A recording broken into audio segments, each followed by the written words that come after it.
उगच उगच असणार त्या ठिकाणी मिळत नसतंय. ऐका ना, तुम्हाला काही गोष्टी आज जरी दिसत असल्या तरी पण त्याच्या पाठीमागं फार समर्पण असते महाराज. तुम्हाला वाटतंय ऐका ना, यांना सहज हे बघा, देवामध्ये देवळामध्ये जे देव दिसतंय ना तुम्हाला, ते देवाच्या पाठीमागं असणार त्याने टाकीचे घाव अगोदर सोसलेले, तेव्हा मूर्त तयार झालेली, उगच नसते. अलग लक्षात, मूर्ती उगच घडलेली नसते, त्याच्या पाठीमागं असणार समर्पण असते, समर्पण. आणि ज्या वेळेला घाव सोसले नसतील ना, तर मग असणार मूर्त तयार होत नाही.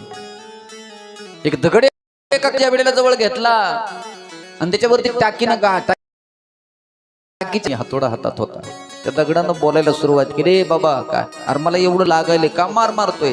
त्याने सांगितलं, अरे थोडासा मार सहन कर, लोक तुझी पूजा करते. अजिबात पाहिजे नाही म्हणला, मला ती पूजा बिजा लागायलेलं आहे, दे म्हणला मला सोडून. तो मूर्तिकार म्हणला काय हरकत नाही. त्यानं उचलला दगडन फेकून दिला बाजूला, दुसरा दगड घेतला. पण त्या दगडानं सहन केलं महाराज, सहन केलं, काय घाव सहन केले त्यानं. आणि ज्या वेळेला सुंदर त्याची मूर्ती तयार झाली ना, गावकरी आले, त्यांनी सांगितलं आम्हाला मूर्ती पाहिजे, म्हणले घेऊन जा. ती मूर्ती घेऊन गेले. पण जाता जाता ते सांगितलं, ओ कारागीर, काय हे जे दगड दिसायला बाजूला पडलेला ते दगड घेऊन जावं का आम्ही? त्यांनी सांगितलं घेऊन जा, आमच्या काही कामाचं नाही. ते दोन्ही दगडच होते, पण एक दगड असणार मूर्ती म्हणून आतमध्ये ठेवलेला आहे गाभाऱ्यामध्ये, आणि जो ते बाहेर पडलेला दगड आणला होता का, ते बाहेर असणार नारळ फोडण्याकरता ठेवला होता.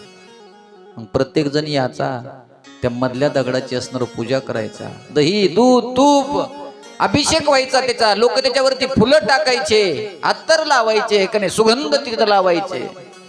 पण ज्या वेळेला बाहेरचा दगड होता ना, नारळ तिथं ववाळून आणायचे.